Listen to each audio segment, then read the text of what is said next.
Hello and welcome to V3 cars. क्या आप जानते हैं कि B2 हैचबैक सेगमेंट में सिर्फ अल्ट्रॉज ही ऐसी कार है जिसमें पेट्रोल, सीएनजी और डीजल तीनों इंजन ऑप्शंस हैं। और अब पेट्रोल इंजन के साथ इसमें दो तरह के ऑटोमेटिक ट्रांसमिशंस का भी ऑप्शन है, AMT और डुअल क्लच ऑटोमेटिक। इसके अलावा भी 2025 अल्ट्रॉज में कई अपग्रेड्स हैं, लेकिन पहले एक्सटीरियर इंप्रूवमेंट्स देखते हैं। फ्रंट में इसके हेडलैम्प्स और बम्पर्स के रीडिजाइन होने से अल्ट्रॉज की लुक शार्प हो गई है। बम्पर का design, specially the part that houses the fog lamps, Tata की SUV से इंस्पायर्ड है and so it looks sleek and AG. Aerodynamics improve करने के लिए यहाँ पे एयर कर्टन्स या एयर पॉकेट्स दी हैं। इसके फॉग लैम्प्स और हेडलैम्प्स अब दोनों LED टाइप हैं और हेडलैम्प्स में ही dual function LED DRLs integrated हैं। There's this thin grill between the front grill and number plate, जिसमें ही फ्रंट पार्किंग कैमरा लगा है, which is a part of the 360-degree camera setup. And to round this surround view system up are the two cameras, one on each of the ORVMs. इसके side panels भी अब fully redesigned हैं and the doors look clean minus the creases now. और इनमें अब flush type door handles भी हैं along with illumination, making the side design look neat. इसमें अब भी 16-inch alloy wheels ही आते हैं, लेकिन इनका डिजाइन चेंज हो गया है।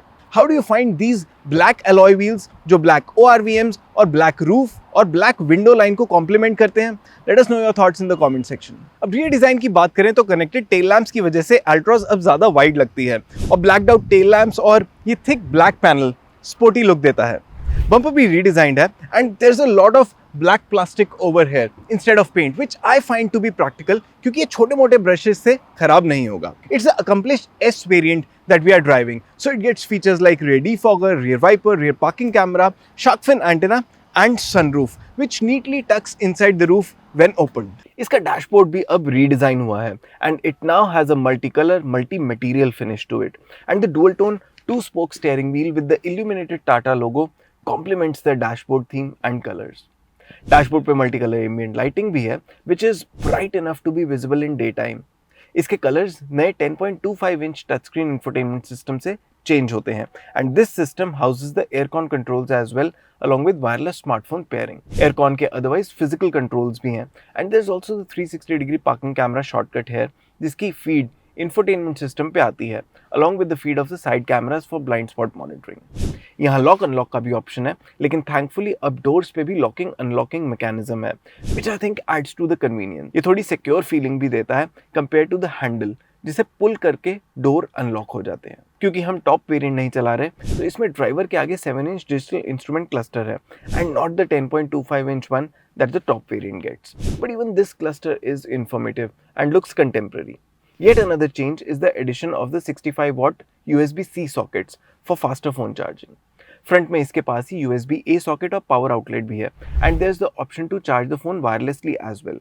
वायरलेस स्मार्टफोन पेयरिंग अगर बिना वायरलेस चार्जर के होती तो हम बुरा मनाते। The other important update, in fact very important update, is the new seat base cushioning. यहाँ बेस के आगे अपवर्ड्स और आउटवर्ड्स कुशन एक्सटेंड किया गया है जिसकी वजह से अंडरथाई सपोर्ट बेटर हुई है। बिना बेस लेंथ इंक्रीज करे बेटर सपोर्ट देने का ये तरीका अच्छा है and more than the front मुझे लगता है कि रियर बेंच पे ज्यादा इम्पैक्टफुल है।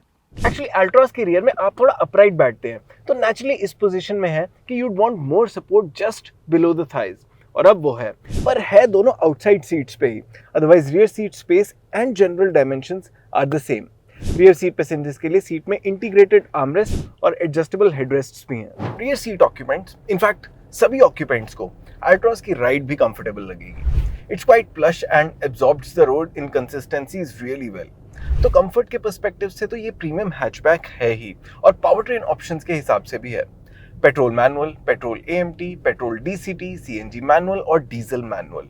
There are 5 options to choose from, the most that you will get in this segment. अभी हम इसका CNG मैनुअल पावर ट्रेन चला रहे हैं and the first thing that you will notice in it is how light the clutch is. इसका ये benefit तो है कि अगर आप इसे सिटी में ज्यादा चलाने के पर्सपेक्टिव से ले रहे हैं, which should be your main motive with this powertrain, तो इसे चलाना बहुत inconvenient नहीं होगा। From vibrations perspective as well, I find this powertrain to be quite sorted.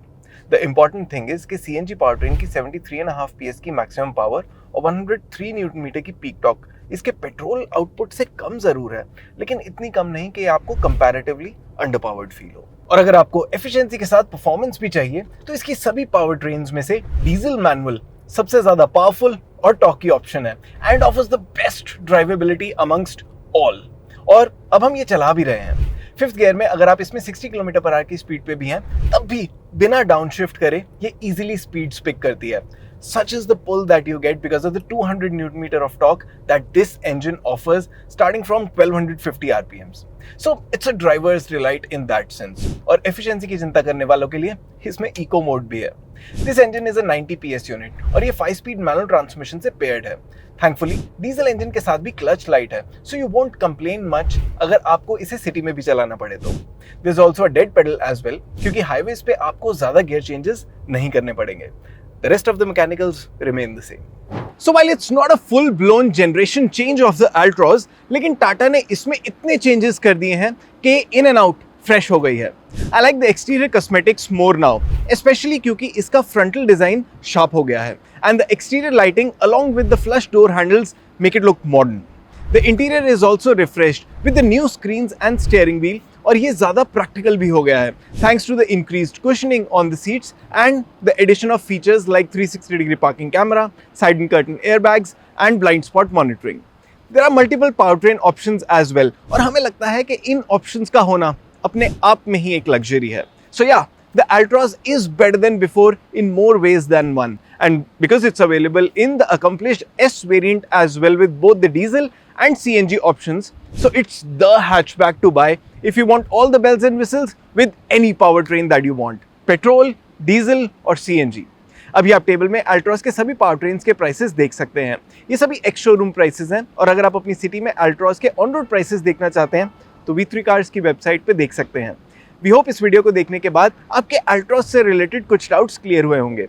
अगर Altroz से रिलेटेड आपके कोई क्वेश्चंस हैं, हमारे वीडियोस के रिगार्डिंग सजेशंस हैं, प्लीज हमें कमेंट सेक्शन में जरूर बताएं। Thanks for watching this video. For more details आप हमारी वेबसाइट www.v3cars.com पे भी जा सकते हैं, या हमें फेसबुक और इंस्टा पे फॉलो करें। सभी लिंक्स वीडियो के डिस्क्रिप्शन में अवेलेबल हैं।